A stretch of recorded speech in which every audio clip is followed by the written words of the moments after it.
Yeah? Okay. What's that? Neil Nedley. Okay. Yeah, I've listened to his material.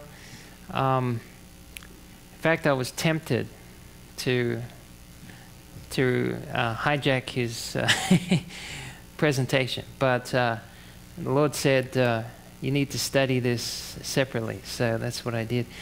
But for those who have never heard of emotional intelligence, maybe a little new to you, but this subject has great implications. It is almost used in every big corporation now to assess whether people are going to be able to get on in the workplace with each other.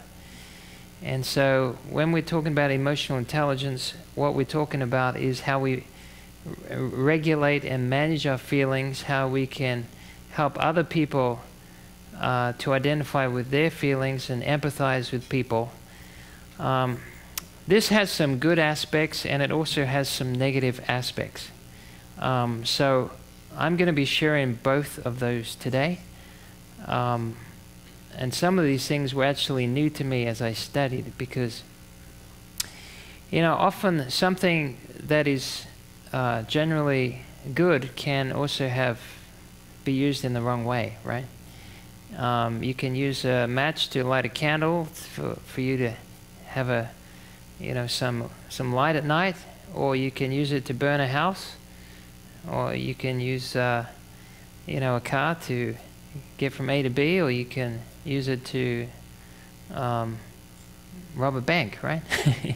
So everything has some good and bad aspects. But emotional intelligence, I guess I really should start in the beginning what it really is. Its definition is defined as the ability to monitor one's own and other people's emotions, to discriminate between different emotions and label them appropriately, and to use emotional information to guide thinking and behavior. Now, this is the classic definition for that, okay? And this is comprised of, it's pretty small for you to see here, but basically there's 4 little rings that govern what is emotional intelligence, and it's perceiving emotions, understanding emotions, managing emotions, and then using them appropriately. So those are the 4 areas. Now, we've had a lot of studies done on IQ. We're all familiar with IQ, right? To determine how intelligent you are. Well, sometimes it's not always the case, and your IQ can change, especially when you're younger.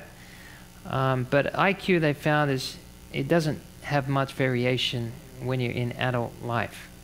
And that we used to think that IQ is really what made you successful at jobs, but I'm sure everyone here doesn't believe that, right? Or at least it could help with certain jobs. If you're a computer programmer, well, it could help you in that field, but it doesn't necessarily make you successful. That's really what I'm saying. Okay. In fact, the studies show that it could be less than 4% of the success of your work. Being promoted in a job, being able to be considered by the boss as someone who is successful. But EQ is being seen as like the bottom of the iceberg. It's being seen as the area that will help you to go forward, to be able to be successful in a career, be able to influence people, be a good manager, and even a good leader.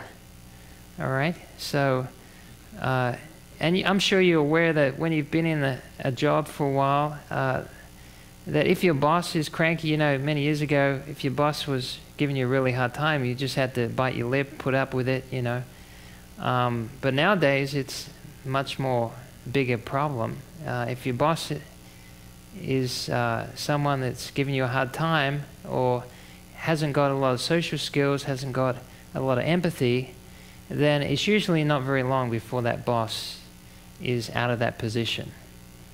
Especially if he has another boss above him, right? Because we all know of people, or met people, that can't relate to us, right? Ever been in a restaurant and you've made a request to a waiter or a waitress and they've looked at you very coldly, haven't treated you in a very polite manner, and so you think to yourself, I'm never coming back to this restaurant, right? Because of the service, right? Because of the way they have treated you as a person. Now, there's been lots of books written on this subject, and really it became famous in 1995 by Daniel Goleman. He was a scientific researcher for New York Times. He was a psychologist, and he really piggybacked off two other psychologists, Peter Salovey and John Mayer, who were studying into the concept of social intelligence, emotional intelligence.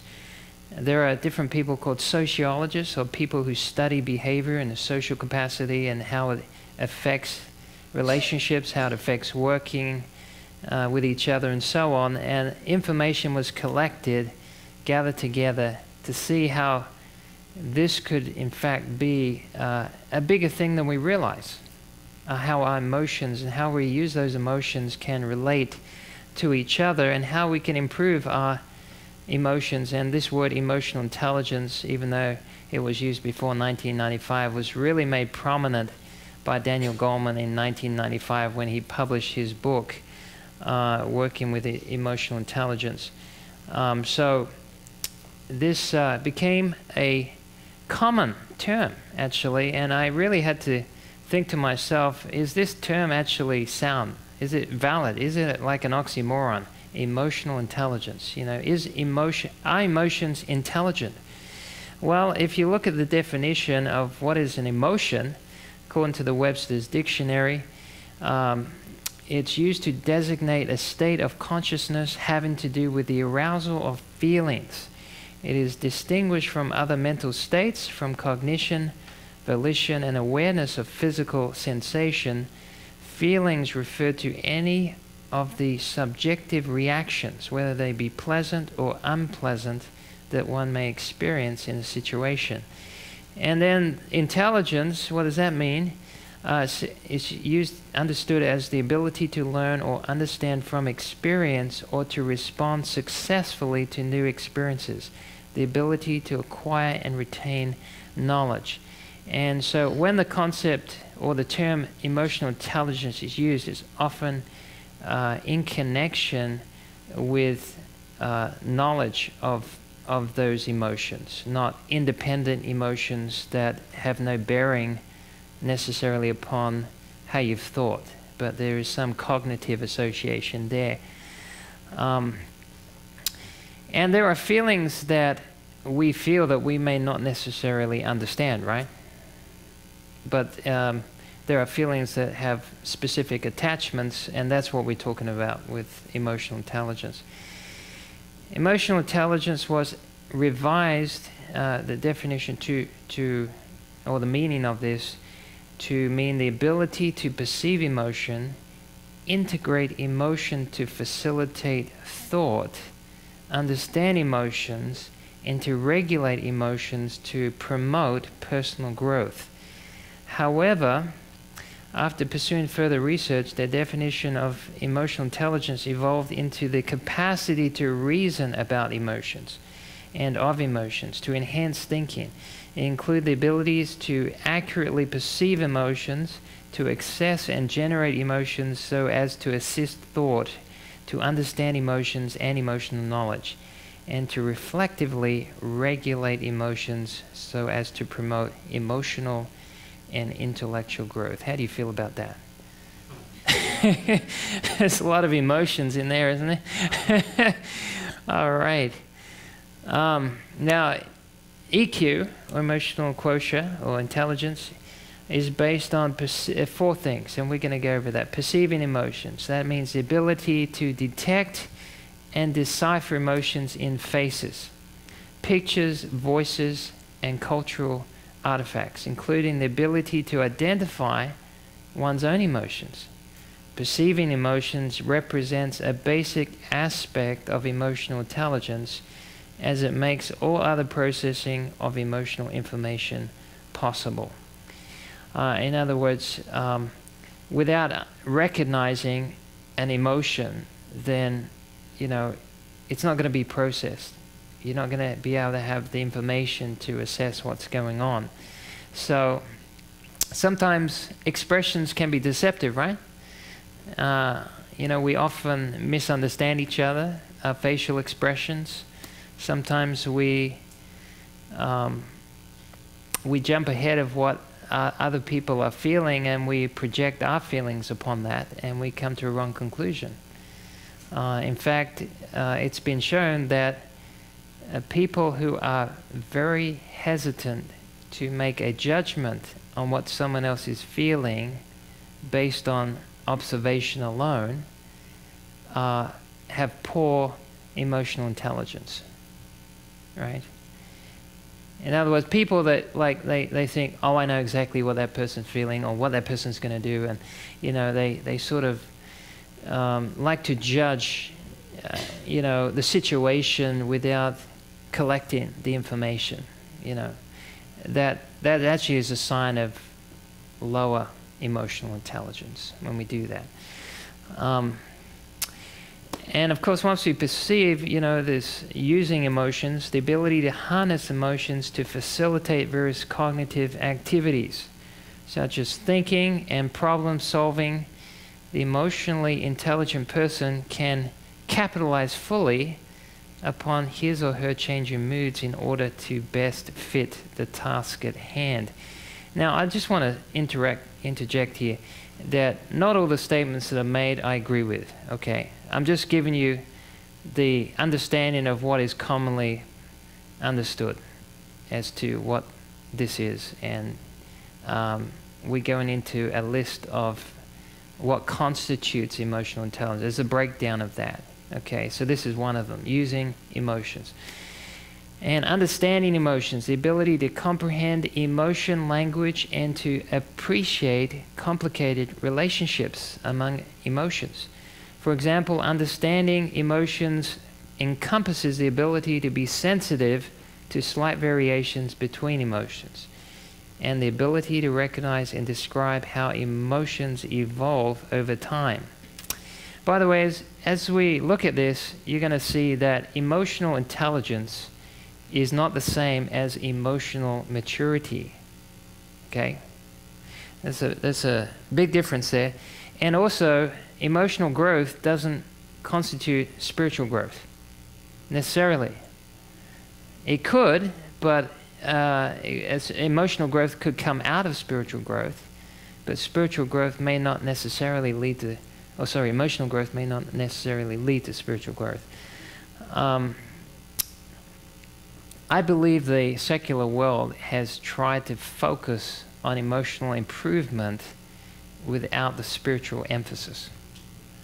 And I feel there's a danger to that, personally. Not that it's all bad, not that the intention may be all bad, not that sometimes even the method may be bad, but the philosophy undergirding it is not, Christ and Him crucified, put it that way. Okay? Then managing emotions. The ability to regulate emotions in both ourselves and in others. Therefore, the emotional intelligent person can harness emotions, even negative ones, and manage them to achieve intended goals. Okay, so not only do we perceive emotions, we understand emotions, regulate emotion, but we also manage in them in a way that is achieving something, achieving a goal. Now, social scientists have begun to document this dark side of emotional intelligence. I'll share this with you. Very interesting. In emerging research led by the University of Cambridge, Professor Jacques Menges, when a leader gave an inspiring speech filled with emotion, the audience was less likely to scrutinize the message and remembered less of the content. Ironically, sorry, we had an emotionally intelligent glitch there. Ironically, audience members were so moved by the speech that they claimed to recall more of it. Now, this doesn't just work for politicians. This actually, it can go over into music, and it can also go over into preaching. It can go over into husband-wife relationship. So there is a positive aspect to understanding our emotional nature, but there's also a negative way, because it could be used to influence people to do what you want them to do by stirring up their emotions or moving them in that direction without them clearly understanding what's going on. Adolf Hitler had a high emotional intelligence. Did you know that? He studied his body language for 20 years. 20 years he studied how he could use his body and speech to so captivate his audience that he just won the people over. Right? Very high emotional intelligence. Often the cult leaders have extremely high emotional intelligence because they understand how people think and they know how to move their emotions. Right? That's what movies do, right? They move your emotions oftentimes. So leaders who master emotions can rob us of our capacities to reason. If their values are out of step with our own, the results can be devastating. New evidence suggests that when people have self-serving motives, emotional intelligence becomes a weapon for manipulating others. In other words, if I know how to control my emotions and your emotions, then I can, in essence, I can lead you to do something that you wouldn't normally do because I've so closely identified with you and you feel so comfortable with me that you are likely to follow in my direction if I have influence over you. So, of course, influence can be both ways, but to study emotional intelligence with a wrong bent of motive is very destructive. What's that? Yeah. I mean, this is how these insane leaders are born. Shining in a light on this dark side of emotional intelligence is one mission of research team led by University College London Professor Martin Kilduff. According to these experts, emotional intelligence helps people disguise one set of emotions while expressing another for personal gain. Emotional intelligent people intentionally shape their emotions to fabricate favorable impressions of themselves. Professor Kilduff's team writes, the strategic disguise is one's own emotions and the manipulation of others. Emotions for strategic ends are behaviors evident not only on Shakespeare's stage, but also in the offices and corridors where power and influence are traded. So you can see that this could be a great asset to someone who would like to get people under their emotional control. And there is great danger in doing this. Recently, psychologists Dana Joseph of the University of Central Florida and Daniel Newman of the University of Illinois comprehensively analyzed every study that has ever examined the link between emotional intelligence and job performance. Across hundreds of studies of thousands of employees in 191 different jobs, emotional intelligence wasn't consistently linked with better performance. Okay. This means that basically the very methods that are being trusted and used by employers over their employees are actually fundamentally flawed. according to these studies that have been done. Now, there may be some validity to certain aspects with certain people at certain jobs, but overall there wasn't really much in the way of statistical performance. So, is emotional EQ helpful? This is a big question. Instead of assuming that emotional intelligence is always useful, we need to think more carefully about where and when it matters. In a recent study at a healthcare company, employees were asked to complete a test about managing and regulating emotions, and then asked managers to evaluate how much time employees spent helping their colleagues and customers. There was no relationship whatsoever between emotional intelligence and helping. Helping is driven by our motivations and values, not by our abilities to understand and manage emotions. So there's something to really recognize about EQ here, that emotional intelligence doesn't pass for morals and values. So you could have high emotional intelligence and you could be like that man that walked past that injured a traveler that was heading to Jericho and still have high emotional intelligence. You can see someone's need and not actually attend to that need. Because if your focus is on yourself and what is in it for me, then your motivation leads you to manipulating other people's emotions to get them thinking and feeling the same way as you. You see, and that can be dangerous. So understanding emotional intelligence does not lead us to any high level of spirituality. Okay, that's the bottom line. Now, doesn't mean that we shouldn't try to understand better the emotional nature we have. I think it's a subject that we need to look into. But there's some very powerful Spirit of Prophecy quotes I want to share with you that shed some light on this, and I think it will be well for us to look at them. But first, let's look at this quotation. Thanks to more rigorous research methods, there is growing recognition that emotional intelligence, like any skill, can be used for good or evil. So if we're going to teach emotional intelligence in schools and develop it at work, we need to consider the values that go along with it and where it's actually useful. As Professor Kilduff and colleagues put it, it is high time that emotional intelligence is pried away from its association with desirable moral qualities.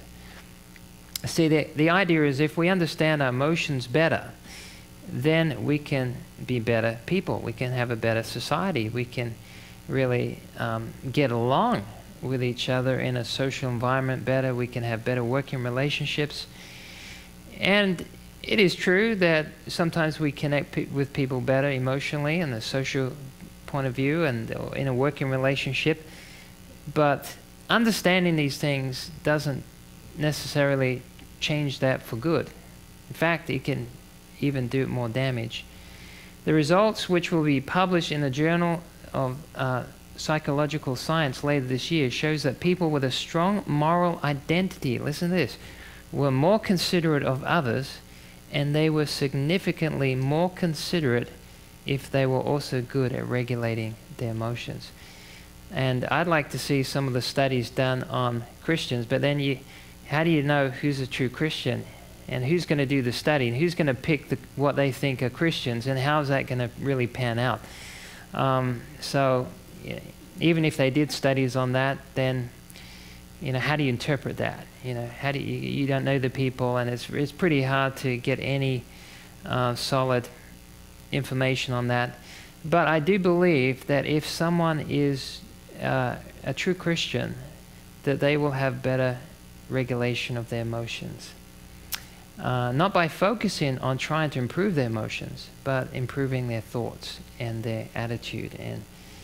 And grace is a good one for that. Now, in Genesis chapter 2, verse 25, you see here that man had some emotions that came into existence that weren't there before, right?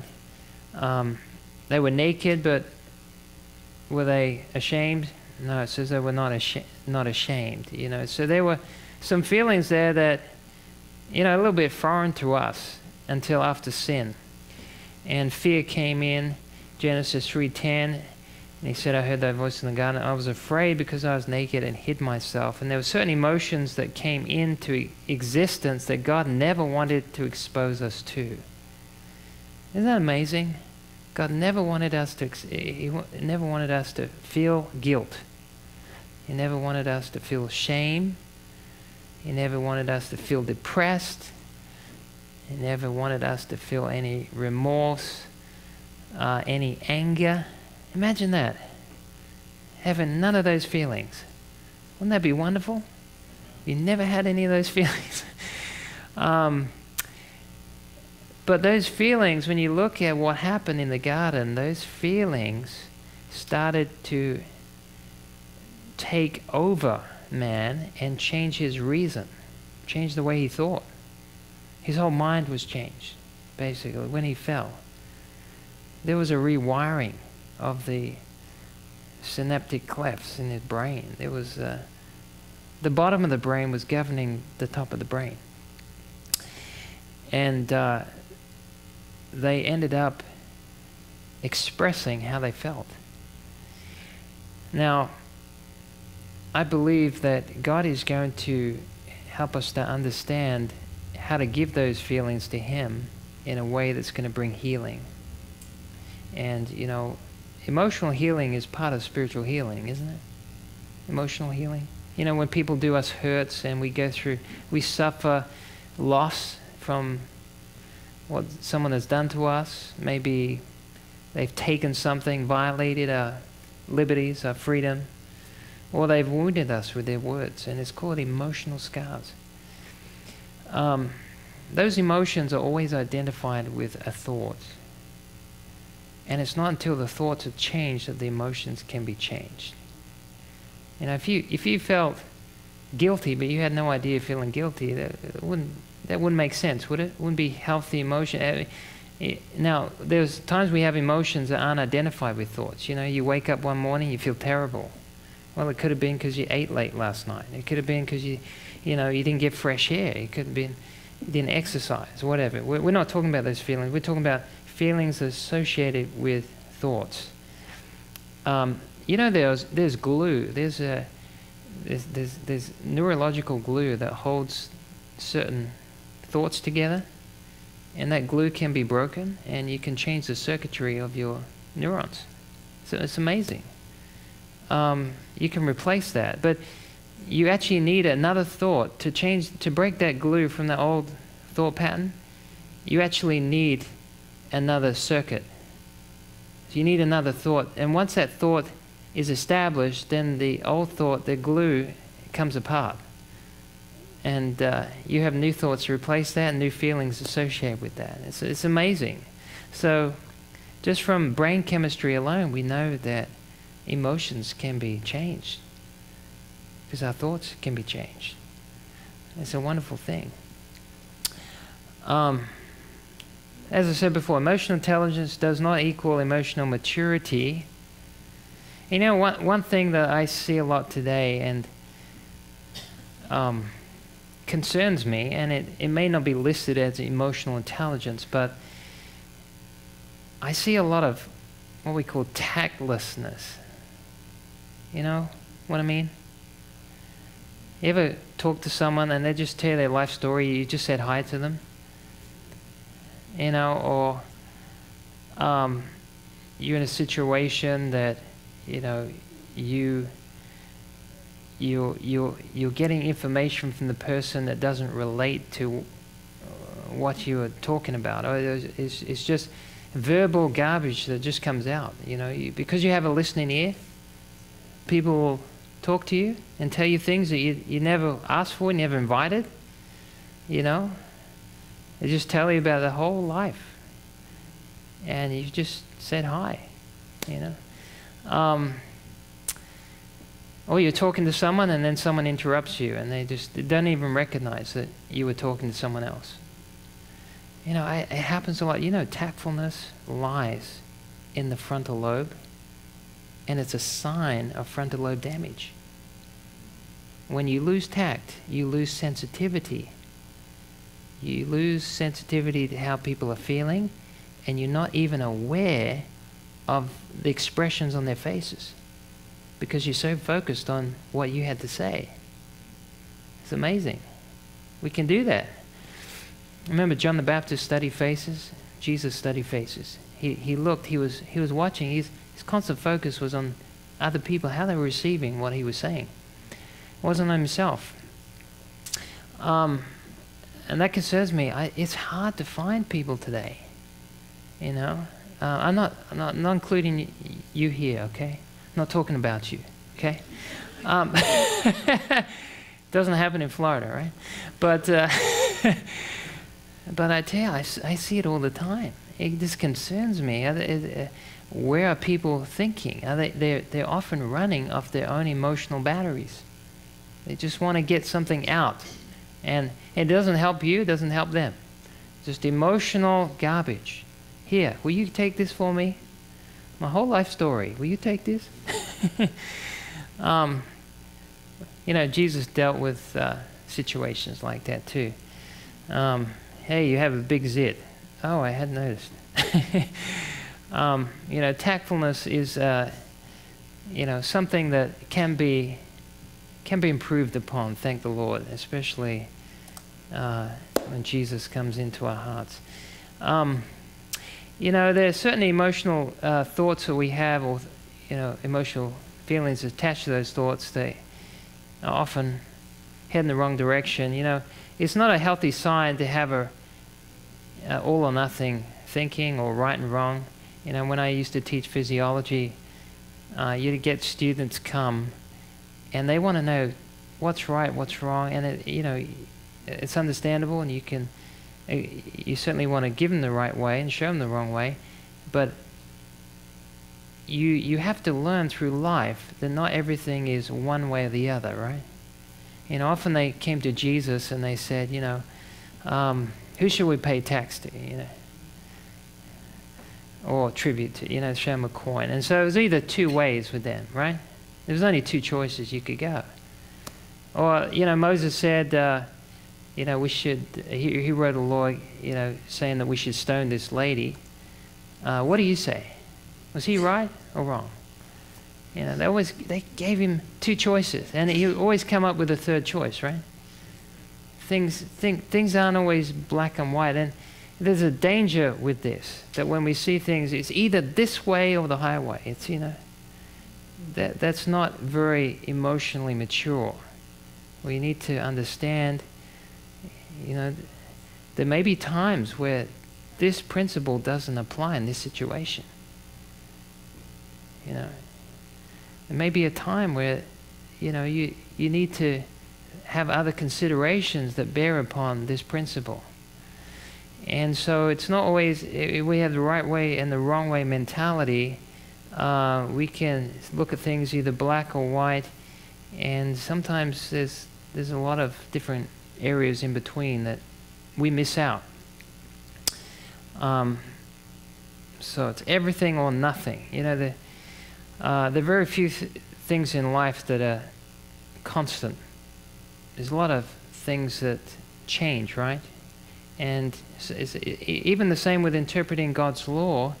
There are times where something may be appropriate, and at other times it's not appropriate in certain situations, right? And that doesn't take away anything from the validity of the law, but to rightly interpret. When they saw Jesus taking corn and rubbing it between his hands and eating it, to them that was a violation of the Sabbath. Was it? It was a violation of what they interpreted as that, but it wasn't that at all. We need to be careful when going to extremes and absolutes, where we make statements. Oh, he always does that. Ever heard that one? She always does that to me. And this mentality in our minds, it seems always, but in reality, it may even be once a month, once a year. Anyway, I see people nudging each other, so I'll stop there. I would be a pessimistic, but it wouldn't work anyway. Pessimism is not a healthy sign emotionally, because what it tends to do is exaggerate, using the emotions to exaggerate reason. And, the thoughts have to really line up with the emotions, right? If I had a fear of lions, that would be considered quite healthy, right? But what if it was a kitten? Wouldn't you think there's something odd there if I had the same fear about a kitten as a lion, right? And the way we interpret things are quite different. In Australia, I've often seen lots of snakes, and I've had snakes. I've had a snake this big, fat, in my bedroom while I'm praying. Just come in. I had one fall off the roof in my kitchen, wrap around my arm. I had one between my legs. I've nearly stepped on one. I've had deadly snakes in the home. I've seen lots of snakes, and when I see a snake, I sort of, I tend to observe it, and for me, a snake may be, that's interesting. Yeah, let me have a look at that. That's green. It's probably just a carpet snake. He's probably okay. Tree snake. Don't worry about it. But if you present that snake to someone else, they could die of a heart attack, right? Right? Well, what's changed? It's the same snake, isn't it? Isn't it the same snake? It's our perception, right? So what you see and what your fears are is different than mine, and vice versa. Maybe something scares me to death, but to you it's just, why are you worried about that? Right? So it's often tied with our perceptions. In fact, our stress is tied to our perception. And those perceptions are often tied to our emotions. Let's say when you were a child, someone physically hurt you, and they had a certain, aftershave or perfume. And so, 10 years later you meet someone with the same smell, and your emotions changed according to that experience, right? We have these triggers. Yeah. We have lots of feelings that come back. It could be things we've heard. It could be things we smell. It could be things we've seen. And those get superimposed on new experiences, right? And so our fears get superimposed. If someone was really mean to us and we see another person that looks like them, we get the fears come back. And so we need to be careful how we interpret what we see, what we feel, and don't superimpose those emotions, because they can be quite detrimental to our growth.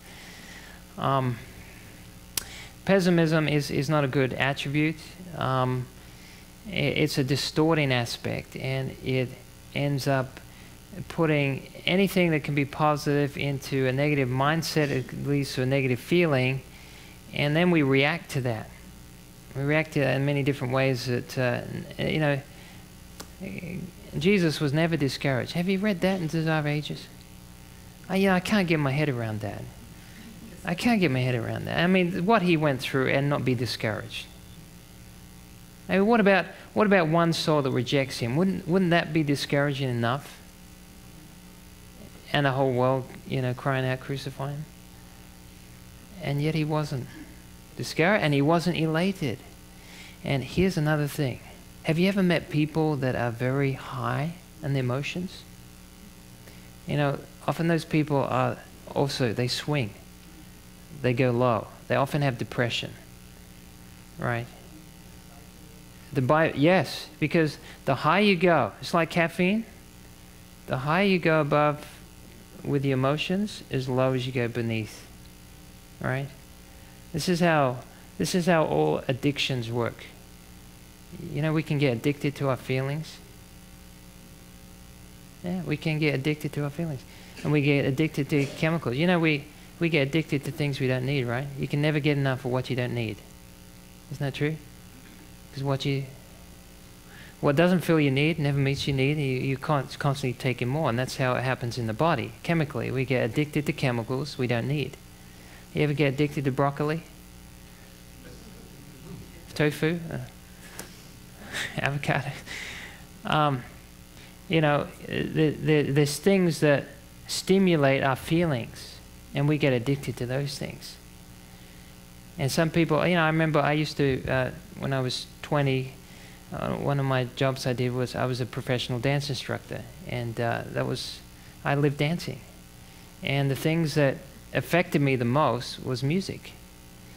And when I became an Adventist,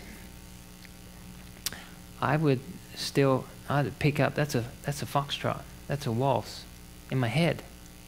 Even if it was a hymn, I'd be so tuned in to that. You know, it took 6 months for my feet to stop dancing unconsciously.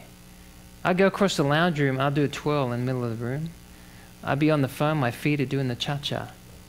I mean, I'm telling you, I had to make a covenant with my feet. Stop moving. You know, because it was bred into me. I was emotional. I'll tell you, the hardest thing for me to give up was that emotional music. You know, the boy meets girl, breaks up with girl, you know, and this emotional, you know, sentimental type love affair. That was really tough for me. I had to fast from that completely. And, but I was emotionally programmed. Physically I was programmed, but emotionally it was, that was the software that went in to lead to the physical. It was the emotional. And this is how the devil often works. He gets our emotions to get to our mind, right? Did Jesus have emotions? Yeah? You know, when I was younger, we used to have Great Danes. Anyone seen Great Danes? They're pretty big dogs. In fact, we had one called Max. He was 37 inches to the shoulder, and he could eyeball me when he stood up. And when you took this dog for a walk, if he saw a cat, you better have a good grip of Max, because he would, I mean, you'd go grass skiing with Max. On your face, actually.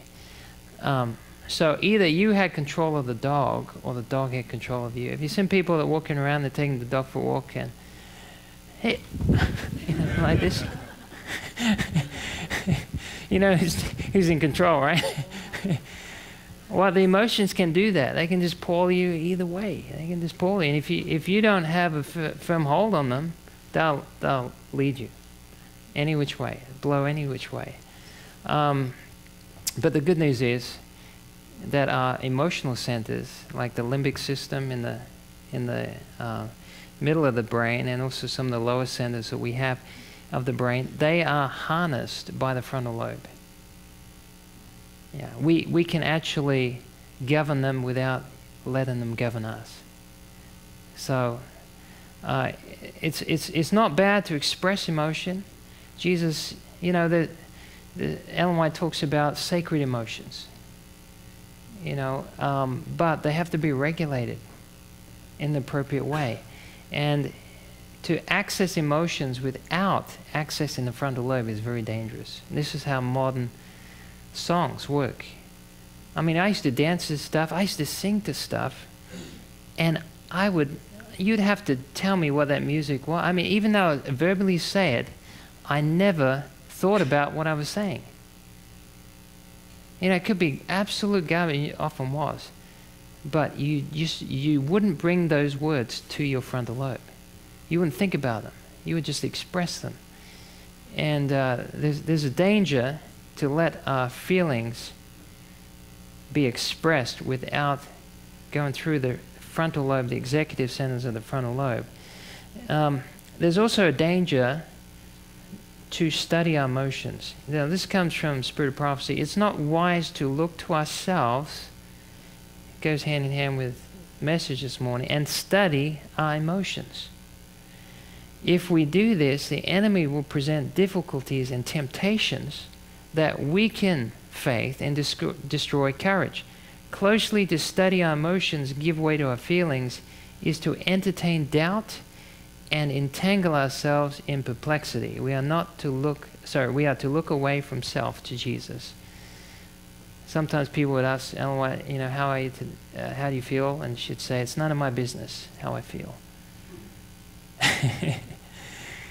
Because we don't always feel right, do we? But does that determine our standing with God, or how does that change things with God? We could feel terrible. Ellen White, when she wrote the book Great Controversy, she didn't have one good feeling for 3 months. And she wrote that book. I mean, it's hard to read that book without it, without some joy. I mean, you can't read it without joy as a Christian. I mean, it's just thrilling.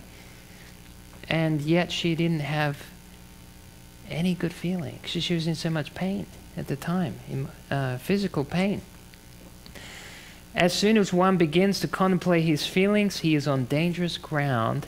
If he feels joyous, he is confident he is in favorable condition, but when a change comes, as it will, for circumstances will be so arranged that feelings of depression will make the heart sad, then he will be naturally led to doubt that God has accepted him.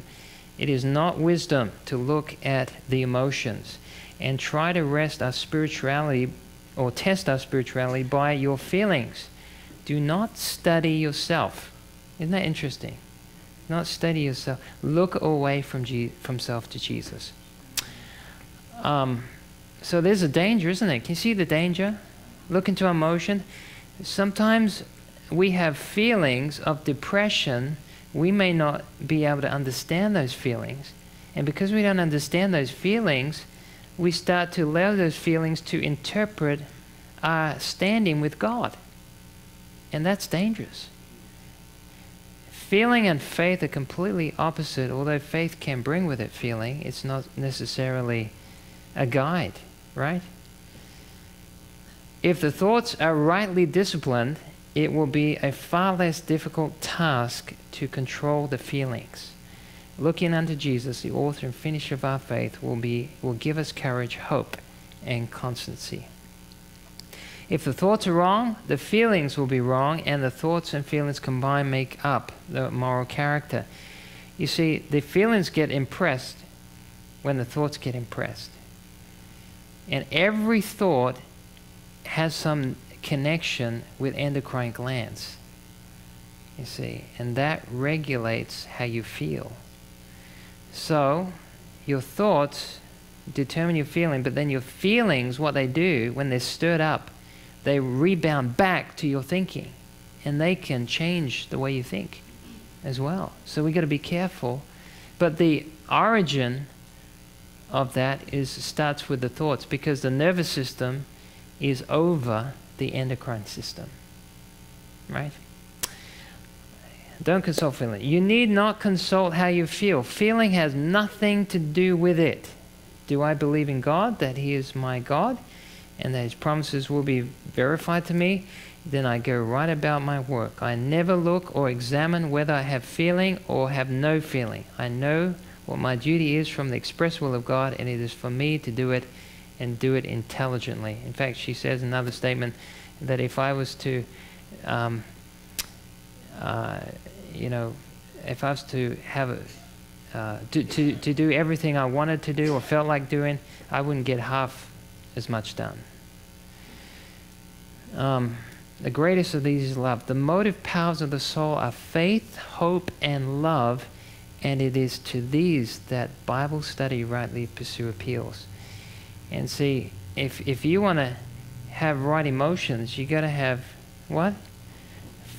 Faith, hope, and love. These are the motive powers. That means they're the ones that initiate the whole cascade of feelings and thoughts, actuate the thoughts and impulses of the heart. The Bible says, if any of you lack wisdom, let him ask God, that giveth to all men liberally, and upbraideth not, it shall be given him. But let him ask in faith, nothing wavering. For he that wavereth is like a wave of the sea, driven with the wind and tossed. And it says a double-minded, another text after that says a double-minded man is unstable in all his ways. What that means is you're going to be fluctuating according to how you feel. Because if you're not faith-based, then you're feeling-based, right? So having a double mind means allowing the feelings to sway you over, right? So you were steadfast in this direction, and then you felt a certain way that was against that, and so you switch over and let your feelings govern you. And that's exactly what happens when we don't hold to the Bible. When we don't have faith in the Word, we go by our feelings.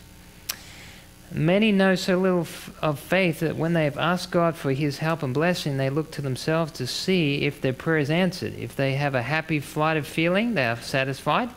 This is not faith, but unbelief. We should trust God, whether we experience any change of feeling or not. We cannot expect to be very joyful and hopeful while we look to ourselves. We must think of self as sinful. A large class of professed Christian world are watching their feelings. But feeling is an unsafe guide, and those who depend upon it are in danger of imbibing heresy. And you remember the other quotation I showed you earlier that was actually a statement by psychologists who were analyzing emotional intelligence, that emotional intelligence is to be a guide of our understanding our thoughts. And another place which I haven't showed you, there is a quote where it says that the gut impulses are to be the guide of your emotions. Gut impulses. So, Oprah Winfrey, she's big on this. Following your gut or your instinct is another way that people use this. And impressions, right? And this is very, very dangerous to go by. Now, sometimes we may have a sense that something's wrong, may not understand. That could be impression from the Holy Spirit. But at the same time, we're not to let our gut dictate, especially when it comes to potluck, right? Okay. So here's a picture of the brain. I'm sorry, I forgot to bring my brain with me. I have 3 brains, actually. One's plastic, one I take with me everywhere, and another one that is actually from someone else. It's a real brain. It was put in formaldehyde, but unfortunately the bottle leaked while I was in the car one time, and I don't recommend you take a brain with you that's leaking. And I started getting itchy eyes, and just burning, and I thought, maybe it's my air conditioner. And so all this formaldehyde has leaked out of my jar, my brain. Anyway, otherwise I would have liked to have shown you this brain. But anyway, there's one up here, so you don't mind, right? Comforting thought. So here's the brain, is the cerebrum. The outer part is the most highly complex part, especially the frontal lobe. Frontal lobe psychologists don't know what to do with, because it's really a spiritual entity, and they have a hard time understanding that from a secular perspective. But here's the part I want to show you. In the center of the brain, or the bottom in the center, is the hypothalamus. You can't really see it too well here. I wish I had a pointer, but see that? Oh, I'll go over there. There we go. It's right here. And the hypothalamus, it regulates the appetite control, thirst center, sleep cycle, autonomic nervous system, regulates emotions, regulates the appetite, the sex drive, many, many different functions. And this gland is very interesting. Jesus said you can't serve 2 masters, right? One has to be in control. Well, either this gland is in control or the frontal lobe's in control. And there's axon connections between these two. And what happens when we yield to temptation, there's more electrical energy that goes to the bottom of the brain than the front of the brain. And so the bottom of the brain ends up ruling the top of the brain. It's a bit like the dog taking the person for a walk.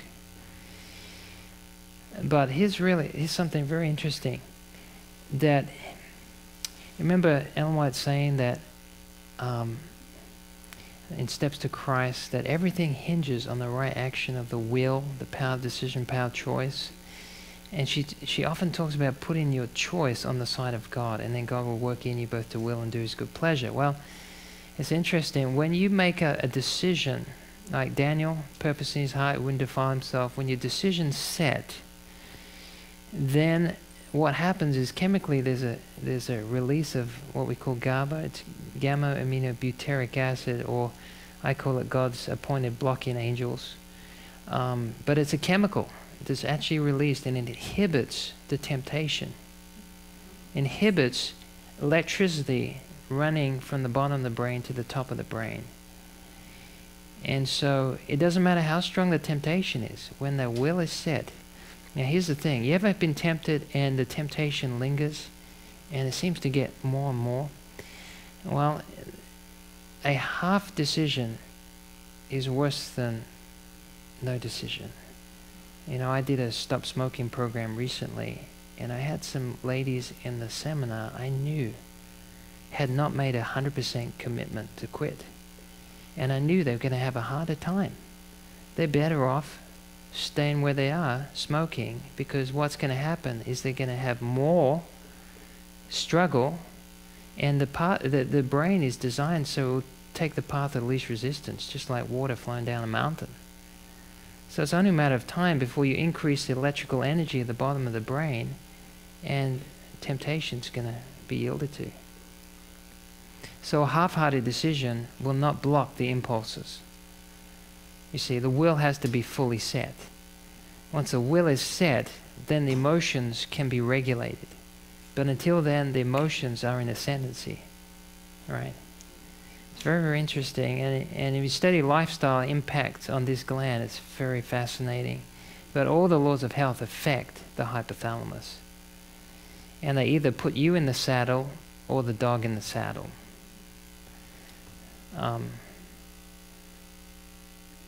I can see you're interested. Yes, you see, and the world is operating on the bottom of the brain. And see, the reason serves the orientation of the heart. So if the emotions are inclined in a certain direction, then guess what happens? The reason follows. The reason gets twisted because emotion and reason have to work together, have to line up. You see, that's how God designed it. Emotion has to line up with the reason. And this is why, you know, someone could be convicted on something and their heart's engaged. You know, like I had a lady recently, she knew she shouldn't be with this guy. She knew it. But her heart was engaged. So the guy comes knocking on the door, you know, and the affections are pulled back. So once she yields to that, her mind changes. Oh, he's not too bad after all. You see? So the emotions now have to switch because it's too much of a conflict in the brain. It's too much. It has to harmonize. It has to resonate, even if it's wrong. And this is how the devil works. He gets our feelings to determine our thoughts, and it brings them along with it. And then we have to justify it. You see, and when we justify it, we actually reject light, right? Yeah, guilt. You know, it's interesting. When Jesus put enmity between the woman and the man, you know, once they fell, once they took that fruit, they had the mind of Satan, right? They had no ability. I mean, the bottom of the brain was running the whole operation after that. God had to put back enmity, resistance against that. And He's still doing that today. And you know what He does to do that? It's the mind of the Word of Christ, the mind of Christ. Even if people are not Christian, God is still speaking to them through the mind. That's the enmity that's battling with the other mind. There's two minds going on. They're warring against each other. And it's physiologically played out between the hypothalamus and the frontal lobe. But it's a real battle. It's going on. As soon as we wake up, that battle's going on. But once the will is set, then the hypothalamus must fall in line. It's physiologically impossible for it not to fall in line. If the thoughts are right, the feelings will be right. So, anyway, I better quit there. I'll pick up this tomorrow. I'm feeling tired. Maybe my emotional intelligence is going down right now. But yes, maybe we should have some questions. Yes. Yeah. My question is, what you presented here tonight explains to me how Job lived by faith. Because he proved the devil wrong. Yeah. The devil judged that he had certain motives for serving the Lord. And but in all this, he says, though he slay me, yet will I Interesting. trust him. That's right. In other words, he had such a firm faith Yeah. in God Yeah. that no matter how much emotional stress he went through, Yeah. losing everything he owned, including his family. I mean, I got to meet that guy. I want to talk to that man, I tell you. You know, Lord said he gave him back double. You read that? But it's interesting, when you look at what he said, the Lord gave him back, he gave him back double on all the cattle and everything, but he only gave him back the same amount of children. Have you read that? yeah. So why didn't he give him back double the children? That's not always a blessing. Listen, he did give him back double, because before that happened, those children were prayed for by the Father. He offered up sacrifice, and they were covered by the blood. In the resurrection, he'll see double. It's just a delay, that's all. But anyway, that's a side thought.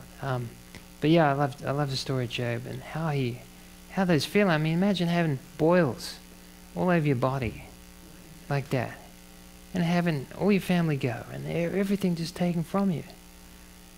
I mean, anyone had that? And God wasn't answering any of his prayers to remove them. Yeah, right. Yeah. And Jesus, I mean, in Gethsemane, how do you carry the guilt of the whole world? And Ellen White says, if we carried just our guilt, it would crush us to death. And yet he bore all that. I mean, I just, what activity was playing out here in the hypothalamus? It's amazing. In fact, she says God had to strengthen him, you know, for him to go through that. Any other questions about emotional intelligence? I don't know if what I said makes sense tonight. Are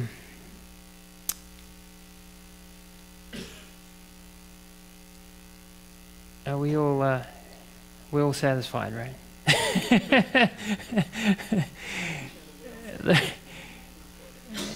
Yeah. Okay. Well, I don't want to worry the saints. You know, it's better to get a little less and satisfied than too much, and you know, like food, we had enough. So I'll wrap it up there.